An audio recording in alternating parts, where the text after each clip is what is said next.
મહારાષ્ટ્રમાં યોજાયેલી સ્થાનિક સ્વરાજની ચૂંટણીમાં ભારતીય જનતા પાર્ટીએ ભવ્ય વિજય મેળવી રાજ્યભરમાં ઉજવણીનો માહોલ સર્જાયો છે। આ વિજયની ખુશીમાં ભરૂચ કસક ભાજપ જિલ્લા કાર્યાલય ખાતે ભવ્ય વિજય ઉત્સવ ઉજવવામાં આવ્યો હતો। વિજય ઉત્સવ દરમિયાન કાર્યકર્તાઓએ ફટાકડા ફોડી એકબીજાને મીઠાઈ ખવડાવી અને ભાજપના નારા લગાવી આનંદ વ્યક્ત કર્યો હતો। કાર્યક્રમમાં ભરૂચના ધારાસભ્ય રમેશ મિસ્ત્રી, જિલ્લા પ્રમુખ પ્રકાશ મોદી સહિત પાર્ટીના હોદ્દેદારો અને મોટી સંખ્યામાં કાર્યકર્તાઓ હાજર રહ્યા હતા। આ પ્રસંગે નેતાઓએ મહારાષ્ટ્રની જનતાનો આભાર વ્યક્ત કરતા જણાવ્યું હતું કે વિકાસ, સુશાસન અને વિશ્વાસના આધારે ભાજપને મળેલો આ જનાદેશ છે। વડાપ્રધાન નરેન્દ્ર મોદી, અમિત શાહ, મહારાષ્ટ્રના મુખ્યમંત્રી દેવેન્દ્ર ફડણવીસને ભરૂચની જનતા વતી તેઓને અભિનંદન પાઠવ્યા હતા। મહારાષ્ટ્રમાં આજે 29 કોર્પોરેશનો માટેની જે મતદાન થયું એની મતગણતરી હતી। 23 કોર્પોરેશનમાં ભારતીય જનતા પાર્ટી અને શિવસેના શિંદેએ જ્વલંત વિજય મેળવ્યો છે। આ પહેલા વિધાનસભાની ચૂંટણીમાં 3/4 બહુમતી સાથે ભારતીય જનતા પાર્ટી અને શિવસેના શિંદેએ સત્તા સંભાળી છે। નગરપાલિકાની ચૂંટણીઓમાં પણ મહારાષ્ટ્રમાં લગભગ શિવસેના અને ભારતીય જનતા પાર્ટીએ ભેગા વિજય મેળવ્યો છે।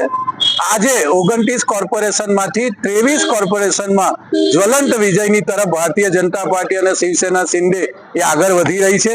મુંબઈ જેવું જે આખા દેશનું બિઝનેસ હબ કહેવાય ત્યાં પણ લગભગ 27 વર્ષ પછી ભારતીય જનતા પાર્ટી અને શિવસેના શિંદે ભેગા મળીને સ્પષ્ટ બહુમતી મેળવી છે। ભારતીય જનતા પાર્ટીના નેતા નરેન્દ્રભાઈ મોદી, અમિતભાઈ શાહ સાહેબ અને મહારાષ્ટ્રના મુખ્યમંત્રી દેવેન્દ્ર ફડણવીસને ભરૂચ જિલ્લાની જનતા વતી, ભારતીય જનતા પાર્ટીના તમામ ભરૂચ જિલ્લાના કાર્યકર્તાઓ વતી અમે ખૂબ ખૂબ અભિનંદન પાઠવીએ છીએ। મહારાષ્ટ્રમાં બીએમસીની ચૂંટણીમાં 29 માંથી 23 કોર્પોરેશનમાં ભારતીય જનતા પાર્ટી અને એકનાથ શિંદેના શિવસેના ના એલાયન્સને ભવ્ય વિજય મળેલો છે।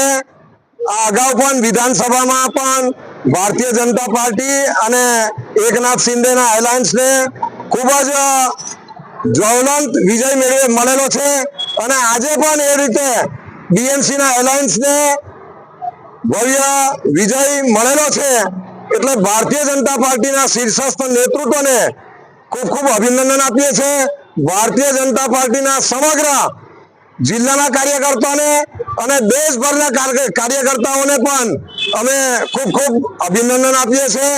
ઇન્ડી ગઠબંધનને આ પરિણામથી એક કરારો જવાબ મળેલો છે।